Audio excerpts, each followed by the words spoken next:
What's good, y'all? It's Classic and Mainstay. I'll be doing my full card predictions for Charles Oliveira versus Max Holloway 2 going down for the BMF belt tomorrow. So let's get into it. Starting off with the first early prelim of the card, we got Luke Fernandez versus Rodolfo Bellato.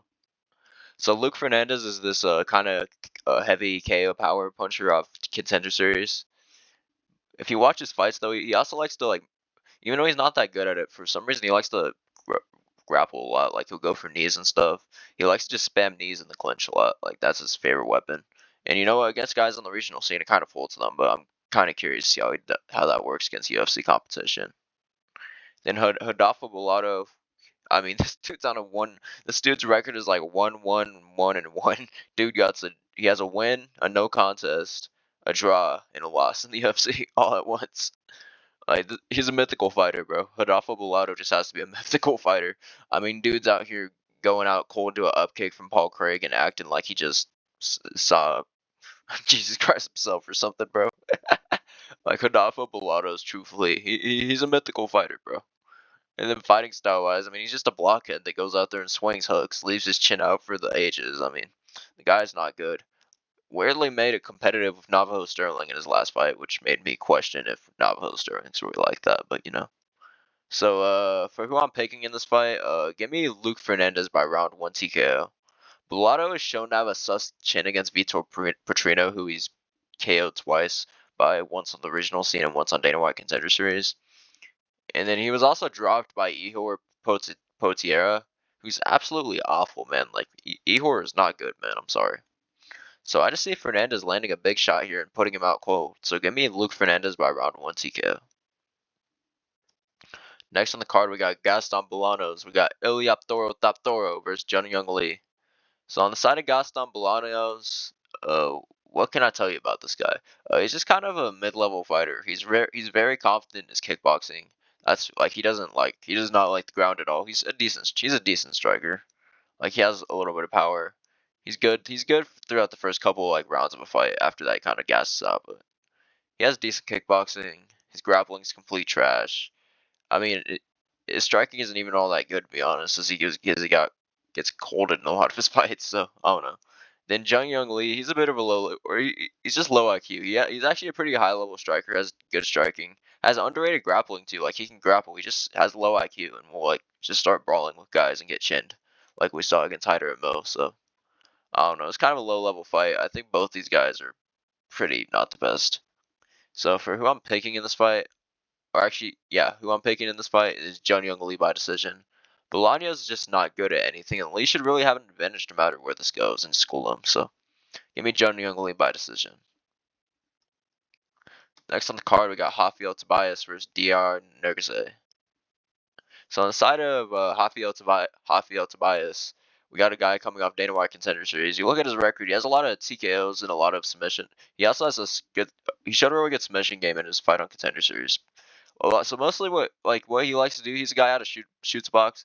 He has a pretty solid ground game. And he mostly likes to hurt people on the feet and then either go for ground and pound finishes, or so he likes to hurt people on the feet and then he takes them down. Usually he goes for ground and pound or submission finishes. So he's pretty good at that.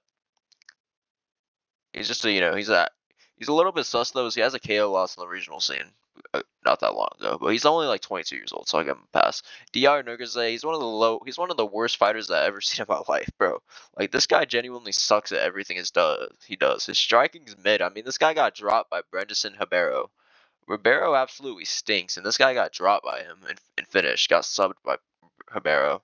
By Kimura. This dude tapped to Kimura. Like, come on, bro. I mean, gets subbed by Ezekiel choke. Like, I think I picked this guy to beat I actually picked this guy to beat Sadi Baldiev too. What was I thinking? I actually picked this guy to beat Sadi Baldiev. I don't want to talk about that one, but yeah, Nergase is not good at all. So I'm just gonna keep this swift. Who am I picking? Give me Rafael Tobias by round 1 sub. Nergase is just genuinely awful at everything he does. I mean, I just see Tobias dropping him and then submitting him.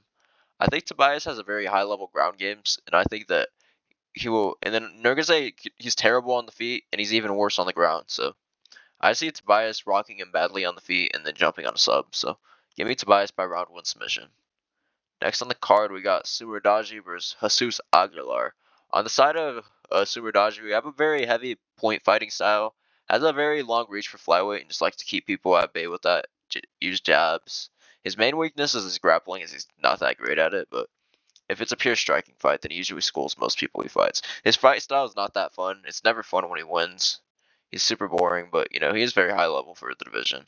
Then Jesus Aguilar, he's a bit of a scrapper. Like he has T-Rex arms. He has one of the shortest reaches in the division, but which makes it so he's not really able to throw like straights. He can't really throw like a cross, so he just basically throws a lot of hooks and overhands. And he has underrated one-shot knockout power for a flyweight.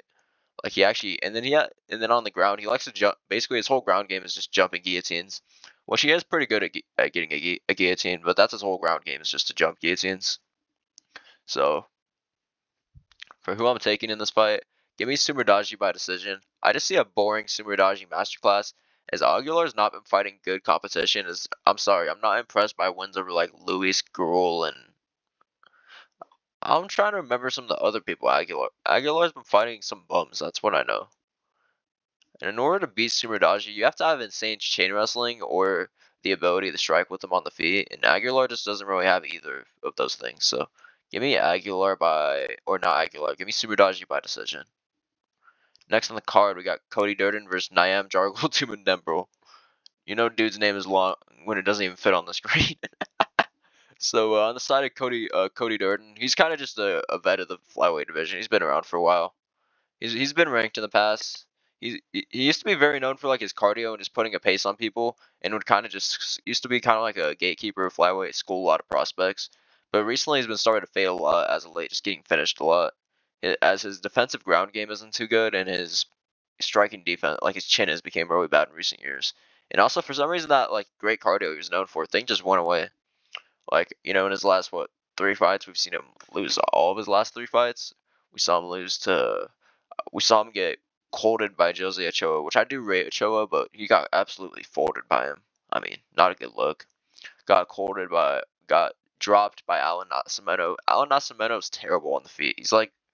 He's borderline like Ryan Hall level on the feet, and he dropped Cody Durden on the feet and was able to jump on a sub. So Cody Durden's definitely not at his best career stage. Then Niam Jargo to Mendembro. He's kind of a weird fighter. He made his debut against Carlos Hernandez. Lost a kind of controversial split decision, which I thought he won, but since then he came back, got a nasty anaconda choke over a guy and just showed how, or not anaconda. Was it an anaconda choke? I'm trying to remember. I think it was. Might have been some other choke, but it was a pretty nasty sub. Showed he was higher level than the guy he was fighting. So he's pretty solid though. Has a fun like Marauder Max style on the feet. Throws a lot. Has a very high level sub game. Like Tumen Dembro is actually pretty good. So if we're on picking here, give me Tumen Dembro by round 1 submission. Cody Durden has just regressed a lot in recent years. I mean, his cardio is worse. His chin is bad. Like anyone with any sort of finishing threat just seems to beat him, and I just see Tumen Dembro dropping him with his hands and then going for a sub. So give me Tumen Dembro by round 1 submission. Next on the card, we got Alberto Montez versus Ricky Turcios. So Alberto Montez is this guy coming off the Contender Series. He's a very high level submission grappler. His main game is going for like anacondas and darces. Like if you look at his record, that's mostly what all of his wins are anacondas and darces. Even though the only problem with that is because it's kind of those are pretty low percentage submissions. He tends not to when he doesn't get them, his cardio could be questionable. So striking wise, he's actually pretty solid. He uses a lot of movement as his defense, and it usually works pretty well. Like he is hard to hit. He's actually not bad. Then Ricky Turcios, he's just a bit of a scrapper. He's pretty low level. I think he could arguably be 0-4 in the UFC with 2 split decision wins being his only wins, and he's just kind of like he's had competitive fights with guys like Roberts Jr., but he eventually got subbed. So I don't know. Not the highest level fighter in the world, and he's making his move up to featherweight here, which is interesting to say the least. So for who I'm picking here, give me Alberto Montez by round 2 submission. Montez is very high level with this submission game, and against someone in Turcios who arguably should be 0-4 in the UFC, I just see Montez, being able to like either take him down or maybe even rock him on the feet and then take him down and then find a choke here. So give me Alberto Montez by round 2 submission. Next on the card, we got Dante Johnson versus Cody Brundage. What are we doing with our lives, Cody Brundage? So Dante Johnson, he's a very explosive, power-heavy guy coming off last year's season of Contender Series. He's fought at heavyweight. He's fought at heavyweight, light heavyweight, and middleweight, which is pretty insane to think about. Like he fought his contender series fight at like 220 or something like that. He is like 5'8" too. It's crazy, but colded some heavyweight. Made his debut against Cedric Dumas. Struggled a little bit in the grappling, nearly getting submitted by Cedric Dumas, but was eventually able to use his own offensive wrestling and submit Cedric Dumas. Which, hey, bro, SD's the GOAT, man. SD's gonna come back to the UFC and be the welterweight champion. Everyone knows that. uh, Dante Johnson, he's a fun, explosive fighter, though. And then Cody Brundage, I mean, this guy's just trying to make chaos in there. He's not skilled at all. He doesn't have any sort of skill to him. He's just trying to cause chaos in the cage for all things considered. He's either trying to go for a DQ, going for a no contest, or he just gets folded in like Anthony Smith, or maybe he folds someone. You never know, Cody Brundage. One out of four things is happening, and you never know which one. So, for my final prediction, I'm gonna take Dante Johnson by round one TKO. I have a weird feeling Brundage might win this. This sounds like the kind of fight Brundage would win.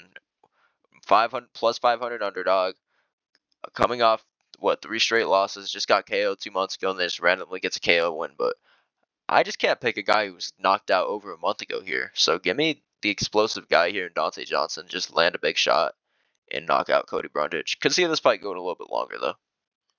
So main event, the prelims, we got Cody Garbrandt versus Long Zhao. Ooh, how the greats have fallen, man. Look at Cody Garbrandt, man. We're fighting Long Zhao. How washed are you, buddy? So Cody Garbrandt, everyone knows about him. He's a former champ. Had that insane 25-minute performance against Dominic Cruz in 2016, but since then has just been some absolute mid. I think he's 3-6 or 3-7 since then. Like this guy's just been dropping fight after fight. He's beat a few low-level guys, but other than that, he's just been kind. He still isn't bad though. Like he still clearly has the skill to be good. It's just the fight IQ, the cardio is not as good as it used to be. Like I don't know. In his last fight against Barcelos, though, he did make a competitive dropping. He did drop Barcelos in the first round. Like really looked good, and then just lost the last 2 rounds. But stuffed out with Barcelos takedowns. Showed he still has pretty elite takedown defense. He just gassed out bad, and Barcelos kind of outstruck him. Which honestly, I don't rate that loss too badly. And then Long Zhao, he's pretty low level himself. He's 1-2 in the UFC. I mean, he has a win over what's his name, Chang Li by knockout, and Chang Li is genuinely trash. Like, and then he lost to Su Young-yu in a fight where he basically spent the whole time just emoting the whole time and getting cooked. So I don't know. For my final prediction here, it's actually a hard fight to pick, as I don't know what version of Cody Garbrandt I'm gonna get, but I'm just gonna say it here. I'm picking Cody Garbrandt by decision. Well, yes, Cody is absolutely washed. He isn't this washed to lose to a guy who's 1-2 in the UFC. I see this going similar to like the Trevin Jones fight, where he just kind of fights smart and just you know maybe he lands some big shots, but Long Zhao's a chin, so I don't see him knocking him out. And I just see Cody Garbrandt just having a decent performance, winning a 29-28 decision here. So give me Cody Garbrandt by decision. So opening up the main card, we got Gregory RoboCop Rodriguez versus Bruno Ferreira. Holy, Bruno Ferreira's fat. All right, on the side of RoboCop, we have one of the most dangerous, explosive fighters in the middleweight division. I mean, this dude just he's an insane weight bull. He cuts a stupid amount of weight. Looks like a 205er in there, and just goes in there and tries to bomb people out cold. I mean, that's his whole style, marauder maxing, walking you down, while also having a pretty solid ground game too. Trains with guys like Gilbert Burns. Has some solid jiu-jitsu. I mean, his sub game isn't really there, but his ground and pound's pretty nasty, and his control is actually pretty good. And he has been improving. Like ever since the Jerry Cannonier fight where he got KO'd, like in his last fight against Roman Kopylov, he actually showed he improved that cardio in a 3-round fight. Was able to win a 30-27 decision. So then Bruno Ferreira here, he actually KO'd RoboCop on short notice 3 years ago, which was pretty insane looking back. But and then he's been on a decent run, gotten a lot of finishes. Hasn't fought the highest level of competition. Got chinned by Ruzabov, which wasn't the best look in the world, but has like a near 100% finish rate. Is always going for finishes. Had that fight against Marvin Vettori last time where it showed some holes in his game. His cardio didn't look the best. I mean, he missed weight. He just looked fat. Marvin Vettori was rocking him at certain points. Like he won that fight because Marvin Vettori is absolutely awful in 2026, but it wasn't like a clean win or anything. So for who I'm picking here, give me Gregory Rodriguez by decision. I see RoboCop being a lot more patient here, as he did against Kopylov, especially against a guy who he was 2 KO'd by. And I just see Robocop fighting kind of smart here, landing big shots on the feet, maybe wobbling for air a little bit, and then just Mexican takedowns to win a decision here. So give me Robocop by like 29-28 decision. Next on the card, we got Drew Dober versus Michael Johnson, bro. This is the people's matchup right here, bro. On the side of Drew Dober, we have one of the he's an unk in the lightweight division. I mean, yeah, he's explosive, has knockout power, kind of slow, but I mean, hey, bro, we're not gonna discuss the memes, all right? I ain't trying to get demonetized today. Yeah, Drew Dober's solid though. Has KO power. Was at once upon a time ranked. Has started to regress a little bit though. His chin has started to regress. Got KO'd by Manuel Torres bad. Was getting wobbled by Kyle Prepelic in his last fight and basically won because he nutshotted him and then was able to finish him after. So Drew Dober's still solid though. Michael Johnson. I mean, Unk's actually. I mean, he's always been known as one of the most inconsistent fighters on the roster, but recently Unk's actually been he's kind of been good lately. I mean, 3-fight win streak coming off that win over Daniel Zober, which didn't age the best, but I mean, he schooled Zober. It was dropped him in that fight. I mean, Michael Johnson, MJ's like hand speed is just insane for a 40-year-old. He's faster than most fighters in the division, which is insane. So for my final prediction, give me MJ by round 3 TKO. I feel MJ puts on a bit of a masterclass here as Dober is starting to slow down as we saw this guy get wobbled by Kyle Prepelic, who is some garbage, man. He was also KO'd by Manuel Torres like badly. So I just see MJ being way too fast for Drew Dober and getting a knockout here. So give me MJ by round 3 TKO. Alright, next on the card we got Rob Font versus Rob Rosas Jr. On the side of Rob Rosas, or not Rob Rosas, on the side of Rob Font, we have kind of just a crafty vet of the bantamweight division. He's been at it for like a long time. He's like 38 years old. He's just kind of the class. He's just a gatekeeper. He beats prospects and loses to guys who are higher in the rankings. So, had that weird like 3-fight win streak last year where he beat guys like G Matsumoto and Kyler Phillips, which was surprising. The Matsumoto fight was weird though. He got taken out. Like I don't know, Rob Font. He's a very solid. He's a simple boxer, but he kind of just he works people on the feet. He has very nice boxing. His takedown defense has just always been his weakness, as he can't stuff a takedown to save his life. Like it's just a really bad weakness in this game. His boxing's very nice though, and I mean, he only loses to like high level guys. Robert versus Jr. I mean, he's kind of this UFC Mexican, industry plant that the UFC is trying to hype up. He's a very high level grappler, but outside of that, doesn't have too much. His striking's kind of but it is improving, and he has a pretty solid submission game. That's mostly what he works for on the ground. We'll sometimes just stall it out though if he can't get that sub. So for who I'm picking in this fight, I'm slightly leaning Rob Rosas Jr. I don't rate Rob Rosas Jr. that highly, but I just think he gets past Rob Font, who can't defend a takedown for his life. Like Rob Font genuinely doesn't understand defending takedowns, and bro, he got taken down 7 times against Gene Matsumoto, who has a lot worse control on the ground than Rob Rosas Jr. I don't think Rob Rosas Jr. needs to take him down 7 times to win. If he just lands like 4 takedowns, I think he wins this fight. So I think that Rob Rosas Jr. will win this fight by decision. So give me Rob Rosas Jr. Next on the fight, we got Caio Borralho versus Reinier de Ridder. On the side of Caio Borralho, free spirit, this goofy fool. On the side of Caio Borralho, he's a very smart technical fighter. He was very a bit highly praised going into that Nastino Mavov fight, his last fight where he absolutely got schooled. Just got shown levels in the striking. Wasn't able to do anything in that fight. Got 50-45. 49-46 if you're being nice. Like I don't know. Caio didn't show a lot in that fight. Before that though, he was on a decent run, beating some of the unks of the division like Jared Cannonier and Paul Craig, using decent striking. Also has a very high level ground game, is able to backpack people, stall out positions. Kind of boring, but he gets the job done. Then Reinier de Ridder, I mean, he's just kind of this absolute goofball of a fighter, just pulling bottom. Like I couldn't explain Reinier de Ridder to you if I tried, but yeah. Also got proven that he's a kind of a quitter in his last fight, quitting on the stool against Brendan Allen. In a fight that he did do pretty good early, like winning the first 2 rounds, I believe.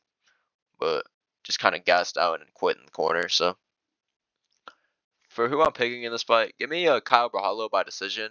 I see Caio just kind of having a boring performance here where de Ridder does well early, maybe gets a takedown, maybe holds him in the clinch and lands some body knees. But I just see him fading, and I see Borralho landing enough to win rounds. As Caio's just so much better of a striker than him, and I see him being more high output against someone like de Ridder, similar like how he was against Paul Craig, who's a pretty bad striker himself. So I think KO's gonna win this by decision. So for our main event, we got Max Holloway versus Charles Oliveira. By the way, I did a full fight stylistic breakdown on this if you want to like understand more about what I think of this fight, but I'm just gonna do a short one here. So Max Holloway, he's the BMF man. I mean, one of the most entertaining loved fighters ever. Always putting on insane fights. Has some of the nastiest boxing I've ever seen. Insane volume, insane counterpunching, insane blitzes. Like so much I could just talk about for days here. Like Max, I mean, very high level footwork. Grappling is a bit questionable as we haven't really seen it tested, but other than that, he's insane. Then Charles Oliveira, I mean, he's probably the most loved fighter of all time. I mean, who doesn't love Charlie Olives? I mean, guy, I mean, one of the best submission artists in UFC history, has over 20 subs on his record. Also, like super aggressive style on the feet, just marauder maxing, walking you down, trying to knock you out or find a takedown. Like because of that style, gets hurt a ton on the feet, gets rocked badly. We saw him get quartered by Ilya Taporia, but only loses to like the best of the best, so it's interesting. I mean, Charles also has been improving his wrestling a lot as of late, though. As we saw in the Gamrot fight, absolutely slamming him and just taking his back and subbing him, showing a big like change in upgrade in skill. So for who I'm taking in this fight, man, this fight is so close, man. Y'all don't understand. It's the most 50-50 fight I could ever think of. But I'm slightly leaning Charles Oliveira by round 3 submission. This is an extremely 50-50 fight, but I just don't think Max has the one-shot power of Taporia to KO him. And you can drop Charles, but he's gonna lay in his guard, recover. You're gonna make him stand up because you don't want to land ground and pound and get put in a triangle choke. So I think Max will let him get up, and then I think Charles has that. The thing is, Max has to be perfect for 25 minutes in this fight. Max has to be perfect for 25 minutes, as he won't be able to KO, or at least like 15, because I don't think he can KO Charles until he's dropped him like 2 or 3 times, which is just not going to happen that easily. Then if you're in the cage with Charles Oliveira for 15 minutes, I think he's going to find his way to a clinch here. Like I think he's going to clinch him, get him on the fence, because Max has this tendency to back up a lot against pressure, and I think Charles is going to get him against the fence, go for a back body lock, and submit him. Like I really think that Charles is going to win this fight by round 3 submission. So anyways, here's my full card predictions, y'all. I got Luke Fernandez by KO, Tobias by submission, Sumerdagi by decision, Tumendembrel by submission, Alberto Montez by submission, what's the guy's name? Dante Johnson by KO, Cody Garbrandt by decision, RoboCop by decision, Michael Johnson by KO, Roberts Jr. by decision, Kyle Brahalio by decision, and Charles Oliveira by 3rd round submission. So anyways, y'all, that's my full card predictions. Let me know what y'all think. Let me know if y'all agree, disagree. Tell me what y'all's are. I'm curious. So anyways, I'm going to call it a day. I'll have fights to make video out on Sunday. So peace.